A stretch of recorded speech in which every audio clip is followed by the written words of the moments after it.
seja muito bem-vindo, muito bem-vinda ao Copcast. Esse que é um podcast da CopeMed e que traz hoje um tema muito importante, até porque é um podcast especial em alusão ao Dia Internacional da Mulher. Olha que tema bacana, conectando mulheres, carreira, família e saúde mental. Para isso, as convidadas são sensacionais. Doutora Lara, doutora Camila, doutora Angélica, sejam muito bem-vindas. Obrigada. Queria que vocês se apresentassem, doutora Lara. Fala um pouquinho sobre a sua história pra gente. Então, primeiramente, obrigada, pela oportunidade de estar aqui no podcast falando sobre nós, mulheres, empoderadas. E acho que tem uma representatividade muito forte na nossa sociedade. Eu sou Lara Figueiredo, tenho 32 anos, sou formada pela Universidade Potiguar desde 2016, há aproximadamente 8 anos.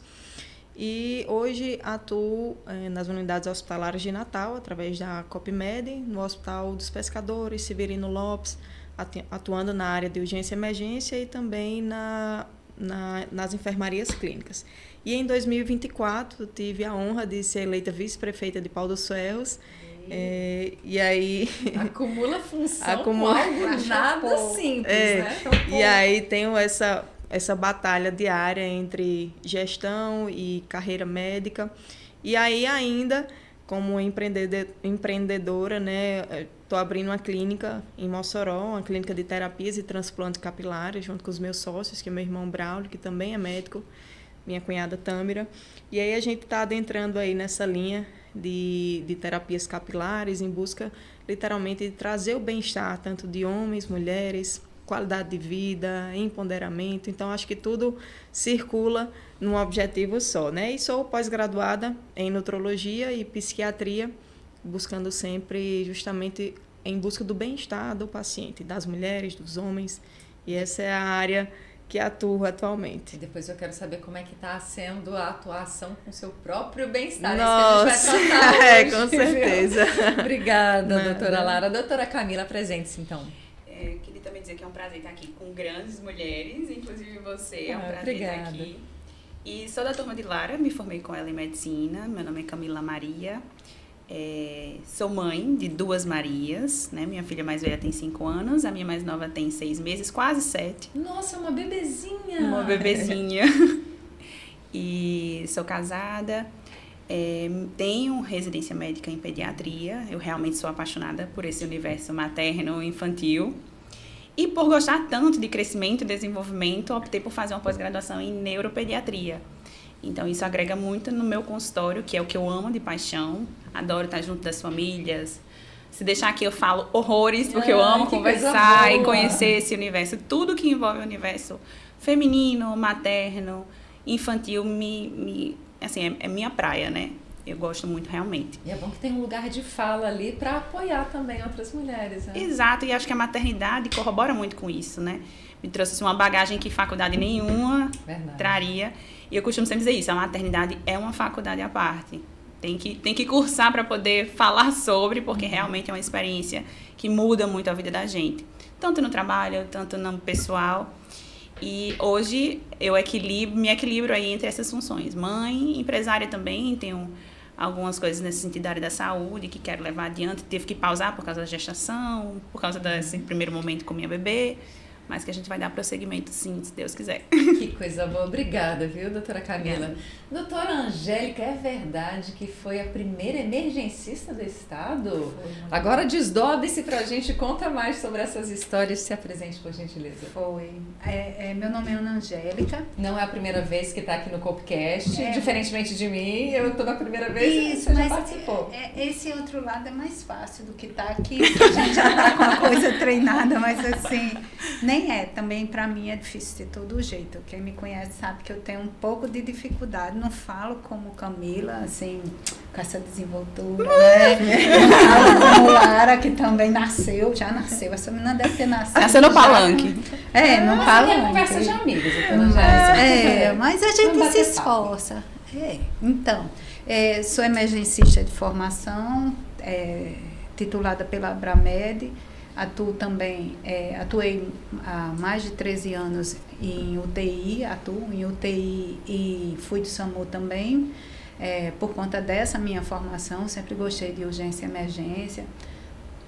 Também atuei na gestão do município de Natal nos últimos anos, né, como diretora técnica das unidades de pronto atendimento e como direção geral do Hospital de Campanha de Natal.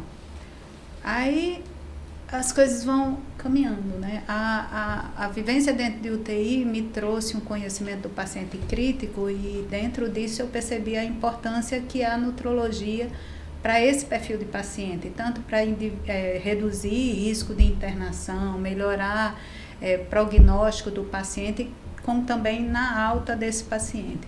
E em virtude disso eu acabei caminhando para a parte da nutrologia também.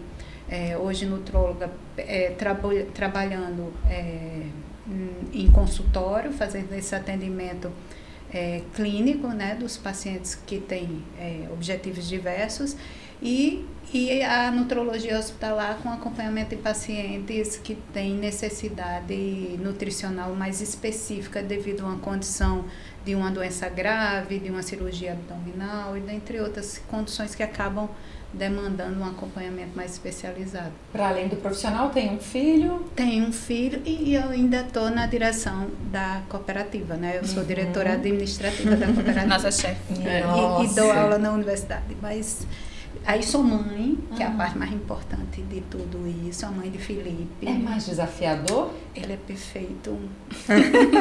Não é porque é meu filho, não.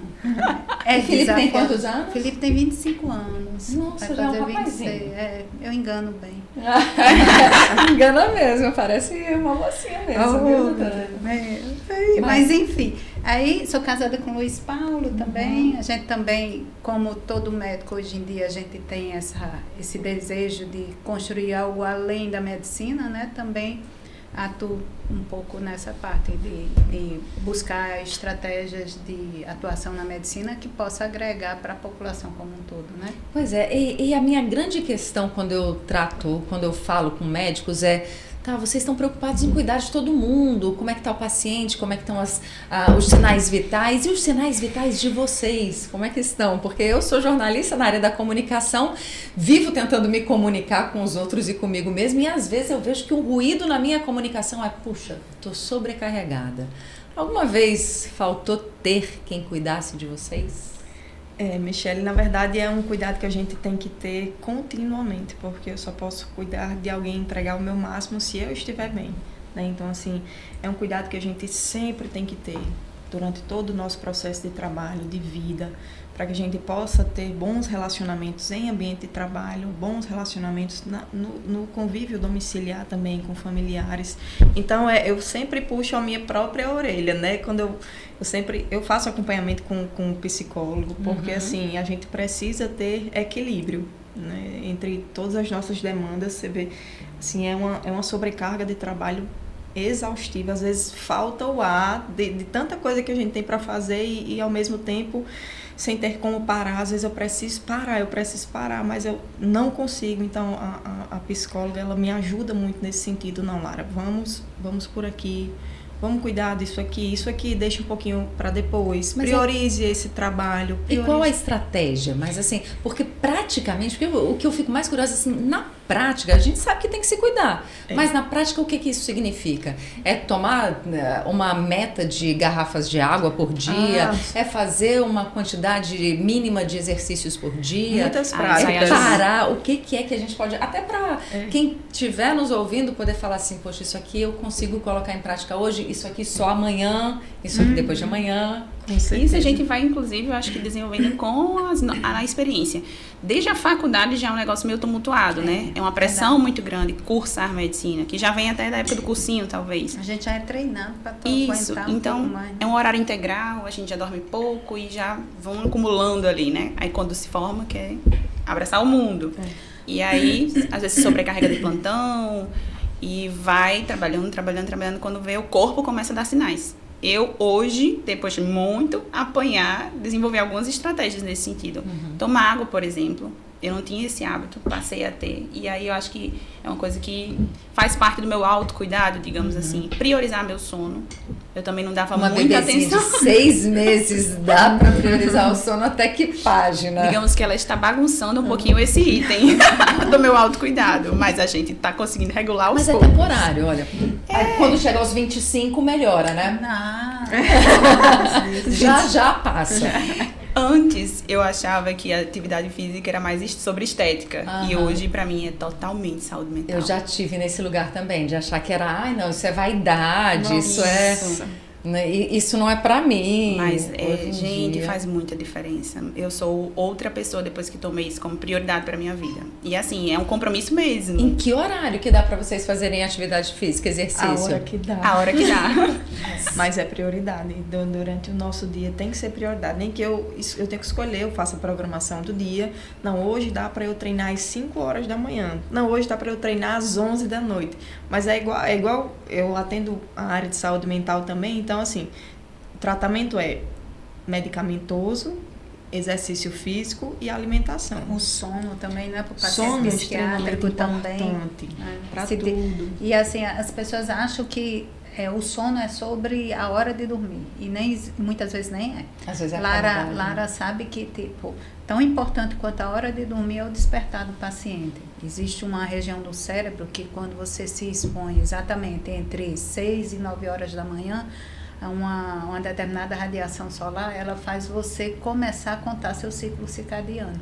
E aí, dentro dessa contagem do ciclo circadiano, é que você consegue dormir melhor, e claro, fazendo a higiene do sono, né? Porque a gente não fala sobre saúde se não começar, inclusive saúde mental, se a gente não começar pela regularidade, pela regulação do sono, buscando um sono mais reparador. Né? A sua estratégia qual é para ter uma vida mais equilibrada? É puxar mais para alimentação? É essa questão do sono? É fazer, de repente, meditação? Tomar um chá? Não dá para a gente ter objetivos muito... Porque o problema de algumas pessoas é que querem tudo simultaneamente, né? E não tem como. Você começa regulando alguma coisa, por exemplo, essa questão do sono, porque o sono também ele impacta no hábito alimentar. Se você não dorme bem, você entra por vias metabólicas que você perde um pouco o controle sobre a compulsão, a vontade de comer alimento muito palatável. Então, passa também por essa questão da regulação do sono. Então, começa com o sono, depois você segue o próximo degrau, porque se for tudo simultaneamente, vai vir aquela sensação de fracasso, né? E aquelas tentativas frustradas que você não sai do lugar. Então, começa com um passo que seja desafiador, trabalha em cima dele e vai seguindo os pilares, que para mim é essa questão da alimentação, o sono, a atividade física, as relações interpessoais, né? Isso. E até a parte religiosa, a fé também entra muito nessa parte. Muito importante também. Não só, assim, no sentido, né, mulher, mas até assim, a mulher que, querendo ou não, é ela que influencia muito isso dentro do lar, né? As crianças aprendem muito por repetição, pelo que observam. Então, instituir isso desde cedo é muito importante.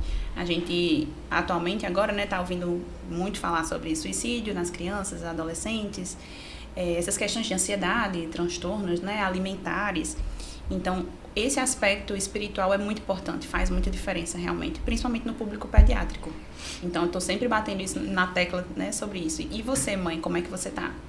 Ver o semblante da mãe que chega com o bebê, com a família, elas me dizem muito sem precisar falar nada. Então, até a forma como elas se apresentam, assim, essa mãe não está dormindo, essa mãe está cansada, essa mãe está abatida. E, em compensação, tem outras que também vêm com a maternidade mais leve, vêm com o rosto mais tranquilo, mais sereno. Então, você sabe que aquela maternidade está fluindo melhor. E isso quase sempre está relacionado a hábitos alimentares e sono, ingesta hídrica, né? Quando a gente coloca hábito alimentar, a ingesta hídrica entra como um ponto muito importante, né? Porque a obesidade, ela é uma doença muito inflamatória. Então, se a gente não tiver esses cuidados com a ingesta d'água, e confunde, né? Se a gente lembrar da parte de anatomia e fisiologia, a fome, se você tiver com sede, às vezes você confunde a sensação de sede com fome. E aí acaba indo para esse perfil. Mas eu acho que Larinha sabe falar melhor, né, Lara, sobre essa parte aí de...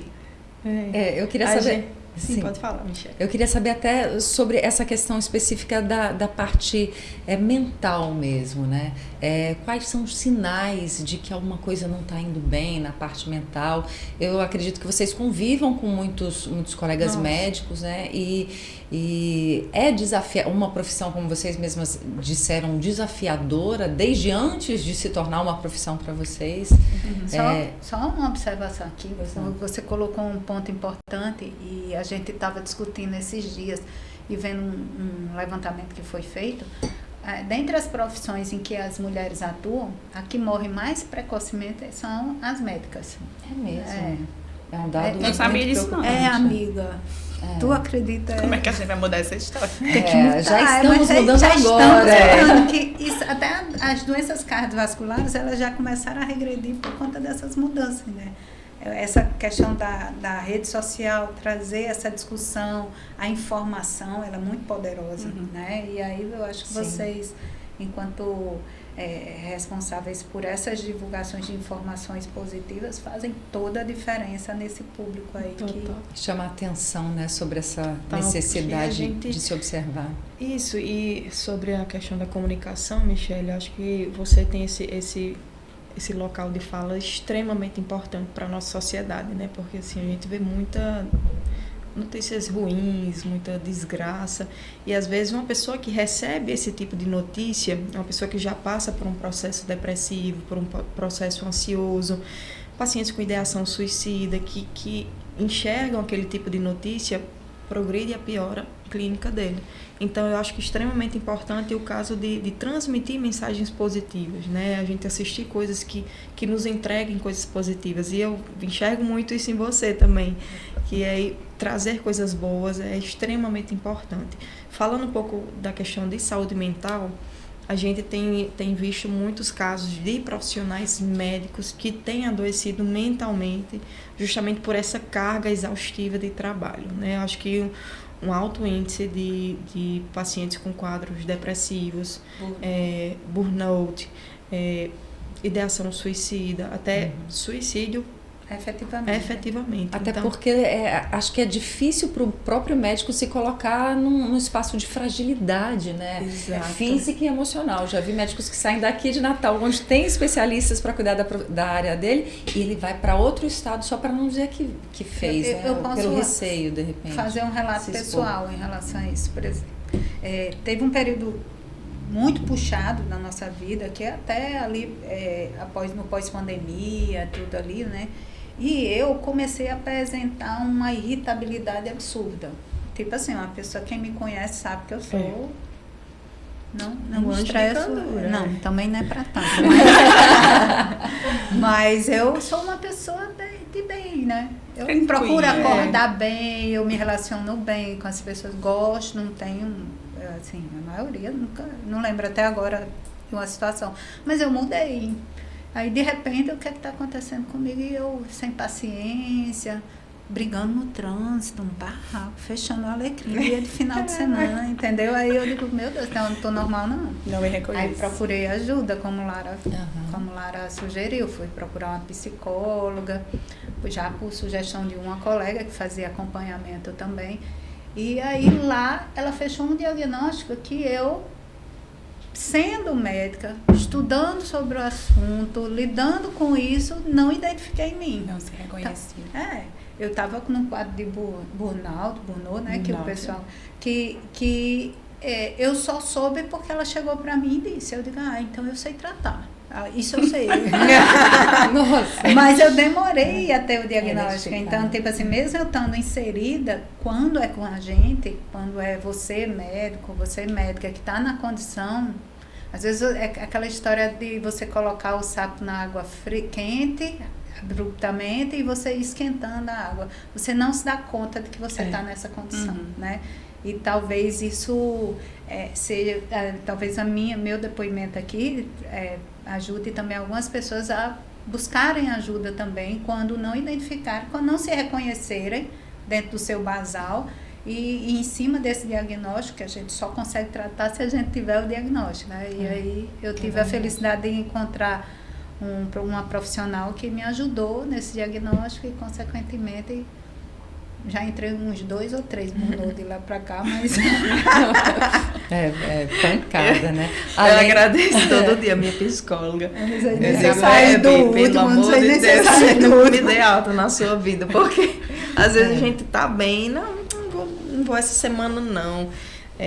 Aí ela faz, opa, como tá bem, vem sim, tá mal, vem também. Então, assim, a terapia é extremamente importante para que a gente não chegue ao extremo. Às vezes a gente não só procura quando está ruim, a gente tem que procurar para não ficar ruim. Perfeito. Isso é o que eu sempre converso com os meus pacientes, tanto da parte de saúde mental quanto da parte de nutrologia também, que tem uma carga exaustiva de trabalho, que está passando por um processo, que está com dificuldade de lidar no seu dia a dia. Procure um profissional para lhe ajudar a conseguir fluir essas áreas de vida, né? Porque senão a gente tem coisas na vida que a gente não consegue resolver sozinhos. E é o autoconhecimento, né? Essa parte que a doutora Ana Angélica falou, da irritabilidade, é um dos sinais de que algo não está bem. Algum outro sinal? A doutora Camila passou já por alguma situação? Passei mesmo na residência. Na verdade, minha primeira crise de ansiedade foi na residência. E aí eu me vi na sua fala, na verdade. Porque eu passei pela crise de ansiedade e quando fui refletir sobre o que aconteceu depois, eu fiz, aquilo era uma crise de ansiedade, mas no momento eu não se vê. Não vi, exato. E foi preciso passar por esse grande estresse, era um rodízio bem pesado, exaustivo. Eu não tinha minha pequenininha ainda, né? Tinha só a mais velha, mas eu me punia demais é como se eu estivesse negligenciando a minha filha, o cuidado com a minha filha, em detrimento da minha carreira profissional. E isso me causava um sofrimento psíquico gigante. Eu sempre estava me martelando, me culpando, né? Porque não estava com ela, mesmo fazendo de tudo para estar presente o máximo possível, né? E dando conta das outras demandas também. E aí foi a partir desse momento que agora eu vou ter que procurar ajuda. Então, realmente, eu precisei sentir para conseguir enxergar o problema e ir atrás de ajuda. E aí, terapia é vida, realmente. É autoconhecimento. Eu digo que estudo, reza e terapia nunca é demais. Nunca. Não, e é sobre se conhecer mesmo. Para você entender o que é que você não está fluindo bem e nisso e conseguindo girar essas chaves. Em mim, físico é muito forte. Eu tenho dermatite, inflamações. Eu digo que surgem todas as minhas ites. Quando minhas ites aparecem é porque algo não está bem. É o corpo falando contigo. É o corpo falando comigo. Somatiza, né? Eu preciso desacelerar. Quando começa a acontecer isso, inclusive uma coisa muito também, característica né? em mim é otite. Otite. Minha família toda já sabe que eu tenho inflamação do ouvido. E isso é sempre em períodos de crise de alguma coisa. Sobrecarga, ansiedade ou tristeza. Quando acontece um desarranjo, a minha otite aparece. Então isso é meu corpo dizendo, opa, vamos desacelerar, porque senão vai piorar mesmo. E aí, lá vou eu buscar essas alternativas. A atividade física, para mim, é sobre equilíbrio. Agora, a mulher médica, ela sofre mais pressão, mais desgaste do que o homem médico? Você compromete a Ai, gente. você pode... Se tivesse um aqui, né? Eu sei que a gente está falando de um lugar de fala um pouco suspeito, né? Eu acho que mas todas convivem com homens. Eu né? acho que toda comparação ela é infeliz, sabe? Porque nesse caso, o homem, eu percebo que ele não lida da mesma forma que a gente lida com as coisas. O homem, ele dificilmente se encontra um que consegue fazer várias coisas simultaneamente. Não faz. O lado de casa não faz. Não faz. Entendeu? E aí tem que ser uma coisa por vez. E eu tenho colegas mesmo que falam, Angélica, eu aqui, né, resolvendo 2 coisas, 3 coisas ao mesmo tempo, aí ele fala, ei, eu sou homem. Eu não dou conta de mais de uma coisa, não. Tá certo, tudo bem. Então, assim, a gente reconhecer isso é importante para não colocar todo mundo no senso comum. Eu acho que as responsabilidades existem para todas e todos, né? É muito também da gente puxar isso para a gente. Eu acho que cada vez mais a gente tem que trabalhar essa questão do desapego e de dividir, compartilhar a responsabilidade com os colegas, com a equipe, com os familiares, né? Para não puxar muito para a gente. Porque às vezes, se você é a base daquela família, né, que a gente vê em muitas famílias hoje em dia, a mulher, às vezes, ela está criando aquela família sozinha, né? E aí é diferente. Mas se a gente fosse falar assim, eu acho que a mulher tem um pouco mais de sobrecarga em relação... Talvez até por não saber pedir, talvez, às vezes. A gente pode melhorar, de repente, a nossa comunicação. Eu me vejo muito nesse lugar de...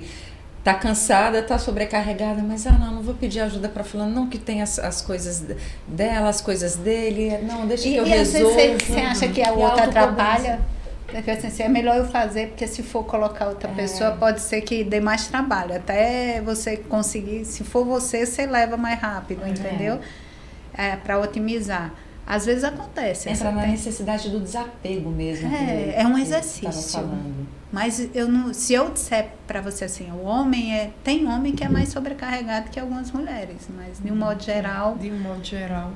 Eu acho que pelo histórico de sociedade, cultural, né? O histórico cultural, a mulher por si só, ela tem esse lugar. Ele tem esse lugar de cuidado domiciliar. Hoje... as relações elas estão mais compartilhadas, né? Mas antigamente não tinha tanto essa divisão de essa tarefas, divisão né? de tarefas, né? Então, assim...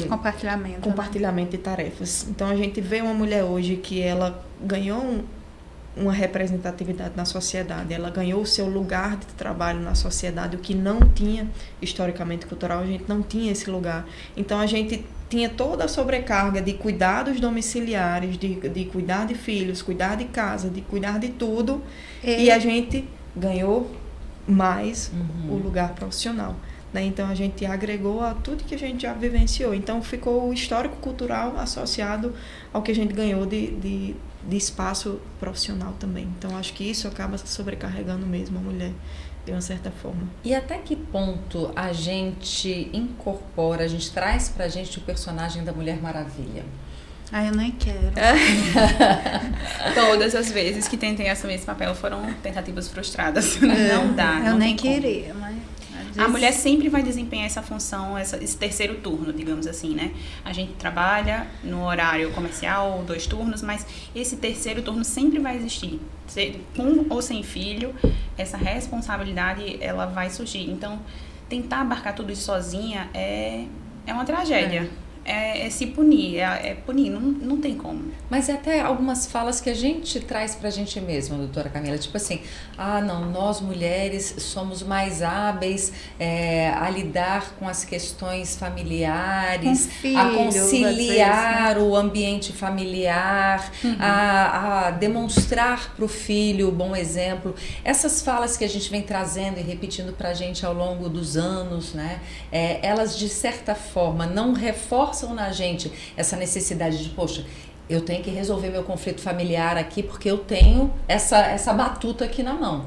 De repente não é um momento também da gente parar e falar assim, poxa, como é que eu estou repetindo as falas da minha mãe, da minha avó, da minha bisavó?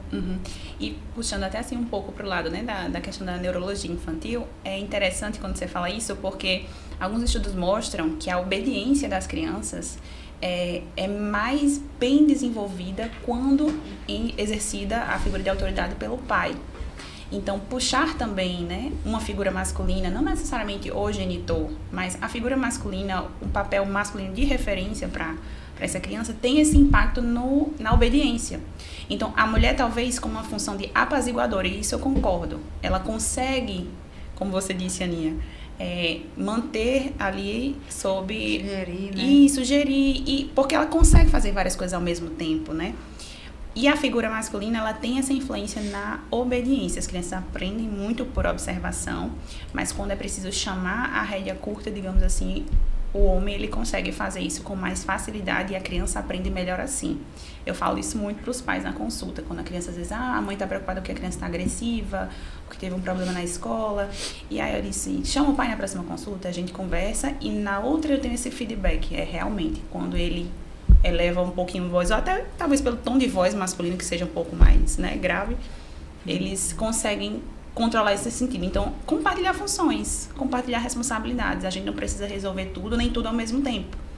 Isso, querer fazer tudo ao mesmo tempo, ser a Mulher Maravilha é muito cansativo. Desgastante. E adoece. Uma hora a conta chega. Uma hora chega mesmo. Agora, nessa questão de uma hora a conta chega, é a hora também de abrir mão como abrir mão de algum dos papéis exercidos por nós mulheres, sem que isso tenha uma consequência, vamos dizer assim, mais significativa na nossa rotina? Porque na hora que você delega a educação de um filho ou alguma tarefa com o filho, vem a culpa.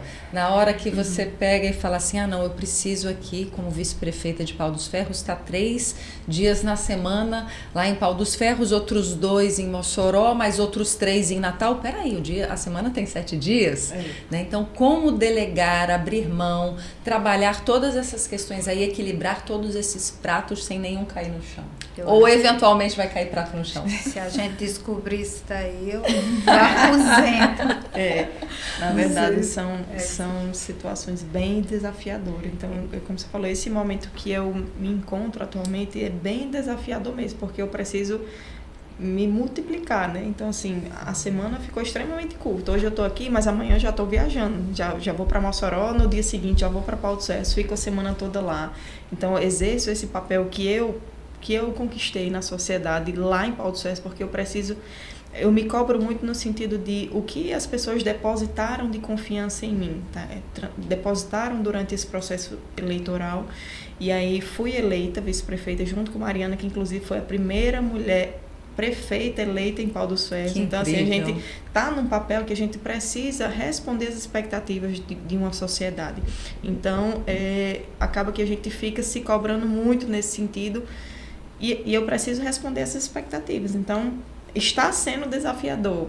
Estou tentando me organizar. Eu creio que uma estratégia, às vezes, que compete a gente é identificar algumas pessoas que possam estar somando junto com a gente, né?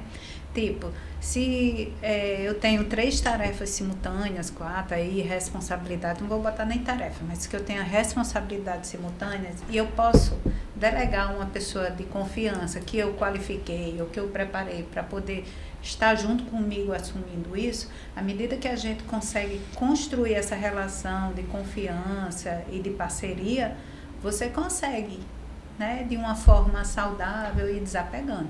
Isso. O processo é que é lento, né? A gente vê que aqui no Nordeste como um todo, você tem dificuldade de conseguir perfis de pessoas que tenham, que façam essa entrega, eu não sei, nas diversas perspectivas que eu estou falando, vamos dizer, gestão de uma clínica, ou que seja, por exemplo, auxiliar você no procedimento. Então, não é tão simples você qualificar uma pessoa e manter ela ao seu lado por mais tempo para conseguir ir desapegando e reduzindo e gerenciando um pouco mais sua saúde. Mas eu creio que é muito complicado para a gente desapegar as coisas, né? É difícil. Muito complicado. E a gente fala muito na pediatria em rede de apoio, né? É fundamental. Uma mãe que tem uma rede de apoio, ela consegue... Até o maternar dela é melhor, mais tranquilo, ela consegue transpor as dificuldades mais tranquilamente. Mas quem não tem, às vezes, realmente tem que fazer escolhas. Isso é sofrido, né? Algumas realmente abrem mão da carreira, porque não tem com quem deixar o filho muito pequenininho. Digamos que a creche que recebe crianças mais jovens seja a partir de 4 meses. Então, quem mora aqui em Natal, não tem uma rede de apoio, tem que ficar esses 4 meses com seu filho, às vezes como autônoma, então não tem uma fonte de renda. Então, realmente tem que fazer escolhas. E quem pode fazer essas escolhas, né? Eu digo que por trás de mim tem grandes mulheres. Sem elas, por exemplo, agora elas estão cuidando das minhas filhas, né? E eu sou... Até porque sua rede de apoio está em Mossoró, né? Exato, vovó está em Mossoró, que minha rede de apoio à distância, mas que quando acontece qualquer coisa, mãe vem, que eu preciso agora. E ter isso aí é uma riqueza de valor incalculável. Quando eu preciso fazer escolhas, aí a gente tem que realmente elencar prioridades. A prioridade são as minhas filhas e a minha família. O resto pode esperar. Então, tampou o buraco aqui, não com a peneira, mas sanou aqui, resolveu a ferida, pronto. Aí a gente vai organizando os outros pratinhos. A doutora Camila, a doutora Ana Angélica falaram de alguns momentos desafiadores da vida delas, né? E o seu, qual foi o momento mais desafiador ou está sendo? Eu acho que muitos momentos, né? Mas alguns do que... Michele, meu pai, ele começou a a me ingressar na política, né? Ele foi prefeito 12 anos de Pau dos Ferros, e aí trouxe essa carga genética para mim, e hoje ele é o meu aliado fiel, assim, ele é o meu fiel escudeiro nesse sentido, é quem me orienta, ele é médico também, então assim, é a pessoa com quem eu tenho essa referência, tanto na parte política quanto na parte profissional médica também. Ele é mais adepto para essa parte de humanização, de uma medicina mais humanizada. Então, as gestões dele, todas foram direcionadas para esse sentido de trazer humanização para aquela sociedade também. Então, é a pessoa com quem eu tenho a referência principal, né? Nesse sentido profissional e político. E minha mãe é a Maria, é a nossa rede de apoio, a minha e a dele também, de todos os meus irmãos, é quem segura a nossa barra, porque eu acho que são situações bem difíceis que a gente passa nesse processo de vida, e ela quem está ali aguentando tudo. Calma, minha filha, vai dar certo. Não, minha filha, não vamos por aqui, vamos por aqui. Então, assim, eu acho que adentrar na política foi muito desafiador, mas ao mesmo tempo era algo que me puxava de uma forma pessoal mesmo. Era como eu queria transformar algo que eu aprendi, né? Eu quis levar para a sociedade isso. E aí, durante esse processo eleitoral, ele era a minha referência profissional e política. E na véspera da eleição, agora, bem na véspera, acho que um dia ou 2 dias antes, ele se internou. Ele sofreu um infarto. Nossa. E assim, era quem estava comigo ali todo dia. Eu digo basicamente que se eu estava ali, era muito por ele, né? Por causa dele, porque ele me influenciou, porque eu aprendi a gostar. Então, no dia principal, ele não estava comigo ali. Então, foi muito desafiador, assim, foi desesperador, na verdade. Mas, graças a Deus, ele sofreu um infarto e aí ficou um período internado. E no dia da política, no dia da eleição, ele estava na UTI. Então, assim, todo mundo, cadê seu pai? Como é que o dia de hoje ele não está aqui com você? E eu, desesperador, né? Mas, assim, graças a Deus, uns dias seguintes, depois ele recebeu alta e a gente conseguiu. E ele hoje está do meu lado nesse dia a dia, nesse desafio, né? Porque ele é a referência de tudo para mim. Então, pai, como é que eu sigo aqui? Eu quero levar esse projeto. Você que já passou por isso, qual é a melhor forma? Como é que eu consigo trazer esse benefício junto com a gestora também, que é a Mariana, que é a prefeita? Então, assim, a gente tenta muito. Então, eu acho que foi o momento mais difícil dos últimos anos, realmente foi esse. De não ter ele comigo naquele momento que foi tão importante para mim, né? E a gente esperou por tanto tempo, porque foram muitas idas e vindas. Ele já tinha saído da prefeitura, acho que há 16 anos. E aí eu entrei depois de 16 anos e ele precisava estar ali comigo, né? Então, assim, foi bem difícil mesmo. Mas, graças a Deus, deu tudo certo. Ele está super bem hoje, cuidando da saúde. Bom. E, assim, a gente tem que só agradecer mesmo. E é interessante, né? Porque a medicina leva os profissionais, né, a lidarem com uma questão da finitude muito de perto, né? E, ao mesmo tempo, não tem como se desvincular o profissional do ser humano que está ali por trás. Não né? tem como. Então, eu imagino que seja sempre algo muito tocante para vocês lidarem com essa questão da finitude, independentemente de terem algum conhecimento científico, né, sobre isso. Mas para a gente ir aí caminhando para o fechamento, queria que vocês passassem alguma, vamos dizer assim, orientação, dica, uma palavra de conforto para as mulheres de uma forma geral e para as mulheres médicas que estão buscando ali essa parte do equilíbrio, de manter o seu protagonismo, né, profissional, social, e ao mesmo tempo se perceberem donas da direção das próprias vidas e da própria saúde mental. E aí, quem começa? Acho que pergunta fácil. Eu acho que é justo, doutora Ana Angélica, começar, porque emergencista já vai ressuscitando aí todas nós. Mas olha, não tem resposta fácil aqui não, viu? Ninguém me avisou que ia ser assim. Mas o tema também, né, doutora Ana Angélica? O tema foi pancada. Eu acho assim, foi brincadeira não, mas assim, o que eu vou dizer, o que eu aplico para mim, tá? Assim, eu acredito que A primeira coisa que é mais importante é você estabelecer o que é aquilo que lhe traz paz, né? O que é aquilo que lhe traz serenidade no seu dia a dia. Tomar aquilo como prioridade e proteger aquilo dali. Um ambiente familiar, por exemplo, é uma coisa que me traz muita estabilidade, e o contraponto também, se eu não estiver bem, me estabiliza. Então, sempre que tiver alguma demanda em relação àquele ponto, para tudo, resolve. Porque depois daquilo dali, você consegue, com mais clareza, com mais tranquilidade, resolver todas as outras coisas.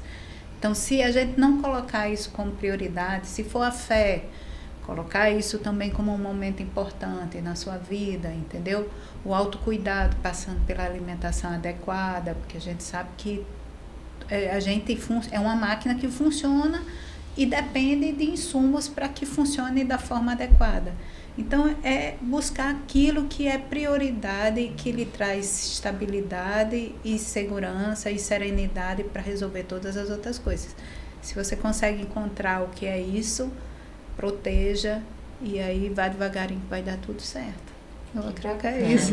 Excelente. É isso mesmo. Ela não deixa a gente mais nada pra gente falar. A gente concorda. Siga o relator, né? Mas é sem paz, amiga, não rola, não dá. Eu não consigo, para tudo, daí vamos resolver, e aí a gente continua daqui. Eu estava vendo uma frase de um filósofo, não me lembro agora se foi, ou de um psicólogo, falando que, em primeiro lugar, antes de tudo na sua vida, ame o que você vai fazer. Ame. Porque senão você não vai conseguir levar isso por muito tempo. E eu fiquei refletindo sobre isso, eu falei, poxa, realmente, porque você levantar diariamente para fazer algo que não lhe gere, né, algo de bom, né, e eu acredito que o amor seja essa conexão da gente com a gente mesmo, com algo bom, produtivo de entrega, não faz sentido, né? Aí vem o adoecimento mental. Com certeza. As minhas áreas profissionais que eu atuo hoje, Michele... Que não são poucas, né? Mas às vezes a gente olha assim, bem distante, mas quando você olha o núcleo, uma foi ligando a outra. Eu comecei com a psiquiatria, aí eu comecei a entender o quanto o bem-estar físico eu poderia agregar àqueles pacientes, e aí foi quando eu parti para agregar a nutrologia à minha área profissional. Então, o paciente que ele tem um adoecimento mental, ele precisa ser adepto a um quadro, associar a sua rotina, um exercício físico, uma boa alimentação. Então, eu tinha comparativos entre pacientes que não tinham essas estruturas associadas, não fazia nenhum tipo de exercício físico, não tinha uma boa alimentação e dependia tudo de medicação. E eu tinha uma outra parte dos meus pacientes que conseguiam se adaptar ao exercício físico, a uma boa alimentação, a uma terapia. E a medicação ficaria ali só para agregar valor, né? Seria ali um ponto-chave para aquele tratamento. Mas quando eu tinha aquelas outras áreas complementares, era muito mais fácil a recuperação, principalmente no sentido de tanto mulheres e homens, mas 90% não chega a ser 90%, mas eu acredito que 80% do meu consultório hoje são mulheres. E elas buscam muito pela parte de saúde mental e agregar os valores da nutrologia no processo de recuperação. Então, isso é muito importante. E aí foi quando eu comecei a entender outra parte que eu poderia agregar isso na parte de terapias capilares. Então, eu tento sempre buscar um equilíbrio dessas mulheres entre mente, buscar o equilíbrio entre saúde mental, saúde física, para que a gente consiga adentrar junto aí nesse processo de recuperação. E é muito mais rápido, é muito mais fácil, elas conseguem ter um alívio mais rápido, né? Conseguem buscar aquilo que elas... chegar naquele ponto que elas queriam tanto, né? Quando chegaram a buscar o profissional, que é a recuperação. Então, é um processo. Quando você tem essas outras áreas para ajudar nesse processo de recuperação, é muito mais fácil. de você chegar onde você quer. E eu acredito até que a queda do cabelo, ela tem essa relação emocional e alimentar ali muito conectada, né? Eu até estava conversando com a doutora Ana Angélica, que é nutróloga, e aí a gente, nesse sentido eu pego muitos pacientes no consultório da tricologia que tem uma alopécia, né, que é a queda capilar relacionada a déficit nutricional. Paciente pós-bariátrico que não tem uma alimentação regular, mulheres principalmente que acham que tudo é estética. Vou emagrecer a todo custo para ter uma estética que a sociedade aprove. Você precisa ter um equilíbrio entre corpo e mente, porque o seu corpo vai responder. Então, muito parte da alopécia que acomete ali 80%, 90% das mulheres é androgenética, mas também é o eflúvio, que é um tipo de alopécia que é associado a fatores externos, estresse, má alimentação, noites mal dormidas, e aí começa a queda capilar. A gente acha que é alguma doença extrema, quando vai ver é um desequilíbrio ali alimentar, é uma noite mal dormida, é um estresse. Então tudo isso é um pós-parto, é uma queda hormonal, é uma pós-menopausa. Então tudo isso, quando a gente consegue equilibrar, está resolvido o problema. E aí nem chegou na menopausa. Se botar a menopausa é outro problema. Não, a menopausa é outro problema grande. Aí. Então eu consigo agregar todas essas 3 áreas hoje em um combo só, né? E ainda tem a gestão e a política. E ainda não conectou direito. Pera, eu ainda tô aqui esperando os próximos. Falta é outro polo extremamente importante, né? Tem o polo profissional, porque eu consigo alinhar. E aí tem a parte humanitária, né, que é a parte da gestão mesmo, e eu tento carregar todo o amor que eu tenho pela medicina, pela parte política, né? Eu tentei fugir muitas vezes, mas chegou um momento que eu disse, não, agora eu vou enfrentar esse desafio, e está sendo muito bacana, muito gratificante, e passando um recado para as mulheres, né, que elas persistam, gente, a gente conseguiu um lugar de fala, a gente conseguiu chegar onde nós chegamos com batalha, com tentativas, então não é a hora de desistir, não é a hora de a gente regredir, é só daqui para frente, para que cada vez mais a gente ganhe esse espaço. Vê aqui, ó, essas mulheres brilhosas, que são referências hoje para o nosso dia a dia, né? Então, assim, não desistam, persistam, que a gente consegue chegar onde a gente quiser. E é importante salientar, né, que aqui nenhuma de nós está querendo tirar o lugar de homem algum, não, né? Imagina, nós queremos caminhar ao lado. Importantes também para a gente chegar onde quiser, né? Ninguém está querendo aqui estar na frente de ninguém. O importante é estarmos lado a lado. É verdade. Eu gosto muito de falar que eu pelo menos busco não essa igualdade, mas a equidade mesmo. Perfeito. Entender que somos diferentes e nisso, nessas diferenças, a gente se complementa. Então, todo mundo tem seu espaço, tem seu lugar de fala. Mas a mulher, ela tem sempre realmente que estar gerenciando isso aí. Eu preciso fazer acontecer. E para isso tem que se cuidar. Não tem como deixar para depois, não tem como organizar a casa, os filhos, a família e se autonegligenciar, né? E aí a gente acaba caindo em doença e tudo desmorona junto. Porque na grande maioria das famílias, a mulher é o pilar que sustenta. É a mãe, é aquela avó que dá todas as suas ramificações para exatamente dar suporte a essa família. Então, se ela não se cuida, né, alguém tem que cuidar do cuidador, senão ele adoece também. E uma frase que você falou sobre finitude, né, a medicina nos aproxima da finitude das coisas, e é justamente isso que faz a gente ter que ter um norte, a gente tem que ter um propósito. A gente não pode caminhar sem rumo. Quando a gente estabelece essas prioridades, acaba sendo mais fácil fazer escolhas mais assertivas, a gente acaba perdendo menos tempo e gastando, investindo nossa energia no que realmente importa. E reconhecer que a gente precisa estar ali, eu preciso me cuidar como prioridade, porque senão eu não vou dar conta do que eu me propuser a fazer. Então, eu não vou ser uma boa esposa, eu não vou ser uma boa filha, eu não vou ser uma boa profissional se eu não me cuidar. E um recado para as mulheres, né? A gente pelejou demais para estar aqui realmente, né? Homens médicos, né? Foram eles que abriram a medicina e depois as mulheres começaram pela enfermagem, na verdade, né? Isso. E depois tiveram que se provar para poder ser médicas. Levou um tempo para a gente chegar aqui. A gente não pode abrir mão desse papel, cada vez mais ocupar os espaços e transmitir o que nós precisamos falar sobre nós, não deixar que ninguém fale o que a gente precisa. Para que isso aconteça, para que sejamos ouvidas realmente e nossas necessidades sejam atendidas, contempladas, para que a gente tenha essa equidade, e a gente precisa falar o que a gente precisa. E é isso, continuar aí ocupando lugares, se destacando, estudando, trabalhando, dando conta de menino, de casa, de família. Porque a gente tá aqui para isso mesmo, somos mulheres e a gente não faz tudo isso em cima de salto. É verdade. Com uma elegância. Eu posso falar aqui de lugar, com lugar de fala meu aqui como host como apresentadora do Copcast, as três maravilhosas, impecáveis, doutora Lara, doutora Camila, doutora Ana Angélica, muito, muito, muito obrigada, não só por compartilharem aí todo o conhecimento de vocês, mas principalmente as histórias de vida.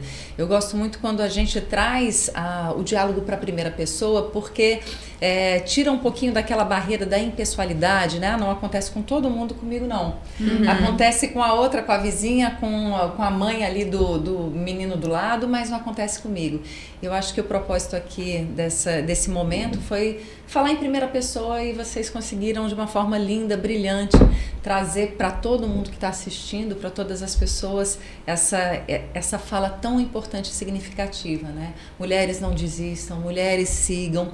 Tá tudo bem se em algum momento se sentir sobrecarregada. Tem problema vamos pedir ajuda e sigamos, né? Porque é sobre entender que temos um papel sim a ser cumprido na sociedade, seja na área que for, né? Na área médica ainda mais, porque há uma exigência, né, do médico muito grande de curar, de salvar, de acabar com as dores do mundo, né? Então, aí sobre as costas de vocês tem um peso muito maior do que sobre o meu como comunicadora, mas de toda forma é entender que seja qual for o lugar, né, que quem estiver do outro lado esteja, é importante saber ser mulher e fazer tudo com grandeza de propósito, com amor, com foco, entendendo que se respeitar é fundamental. E é isso que vai nos levar a ter uma saúde mental. Ainda que às vezes a gente surte, né? De vez em quando. Faz parte, tudo bem, né? Às vezes Enzo tá me dando um trabalho. Menina, para com isso. Ai, meu Deus do céu, eu falei que não é para brigar, não é para gritar. Mas enfim, faz parte. Muito obrigada a vocês. E um feliz mês da mulher. Uma feliz mês das nós. Né? Muito obrigada por esse momento e obrigada por compartilhar as histórias de vocês aqui no podcast. Muito obrigada. Foi maravilhoso. Obrigada, gente. E se você acompanhou, já compartilha, já se inscreve no canal e encaminha esse episódio para quem você acha que pode se beneficiar desse conteúdo aqui. Até lá!